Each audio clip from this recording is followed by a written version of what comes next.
이명이란 다른 사람에게 들리지 않는 소리가 나에게만 들리는 증상입니다. 매미소리, 파도소리, 기차소리, 고주파음 등 다양한 증상을 호소합니다. 이명 환자들의 미세청력 검사를 살펴보면 이명은 보통 청력이 저하된 구간에서 발생합니다. 달팽이관의 유무세포가 기능이 약해지고 그에 상응하는 청신경과의 매칭이 잘 안되면서 이명이 발생합니다. 그래서 이명의 소리 재활 치료는 미세 청력 검사를 통해 청력이 저하된 구간을 찾은 후 그 부분에 대한 소리 자극을 주어 치료를 합니다. 유무세포가 약해진 부분에 음영으로 자극을 주어 유무세포를 튼튼하게 단련시켜주는 것입니다. 그런데 간혹 미세 청력 검사를 해보면 청력이 정상이거나 오히려 청력이 과민하게 나오는 경우가 있습니다. 이때 이명은 청각 과민으로 인해 나타나는 것이며 대부분 유무세포에는 별 문제가 없고 청신경이 약해지면서 과민해진 경우입니다. 청각 과민이 있을 때는 외부의 소리에 민감해질 뿐만 아니라 내가 하는 말도 내 귀에 다시 돌아와서 들리고 울려서 크게 들리기도 합니다.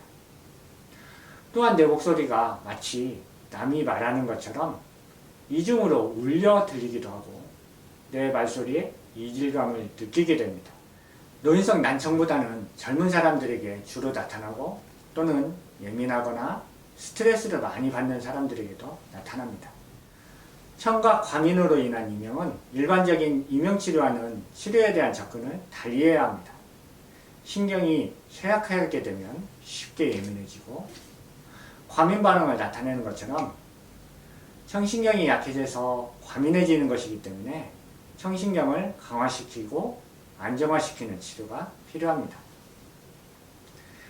이 경우에는 소리 재활 치료가 필요하지 않습니다. 오히려 환자를 자세히 진찰하고 환자의 체질과 증상에 맞는 적절한 치료를 하는 것이 더 중요합니다.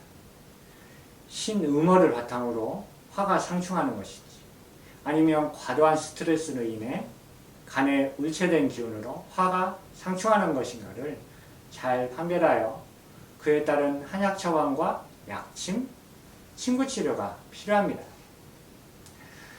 이명현상을 귀라는 해부학적인 조직 구조만으로 관찰하고 치료를 하면 치료에 한계가 있습니다. 증상이 줄어들더라도 근본적인 치료를 할 수 없으니 재발의 가능성이 그만큼 높아지게 됩니다. 그래서 한약에서는 이명을 오장육부의 불균형에서 잡고 직접적인 치료와 함께 근본 치료에 초점을 맞춥니다. 시간이 지나면 나아지겠지 생각하고 방치하게 되지만 그렇지 않은 경우가 대부분입니다. 이명 자체가 생명을 위협하거나 응급을 요하지는 않지만 이명은 삶의 질을 현저히 떨어뜨릴 뿐만 아니라 방치하면 더 악화되어 복합적인 2차 질환이 나타날 수 있습니다. 때문에 이명소리가 나타난다면 서둘러 진료를 받는 것이 현명합니다.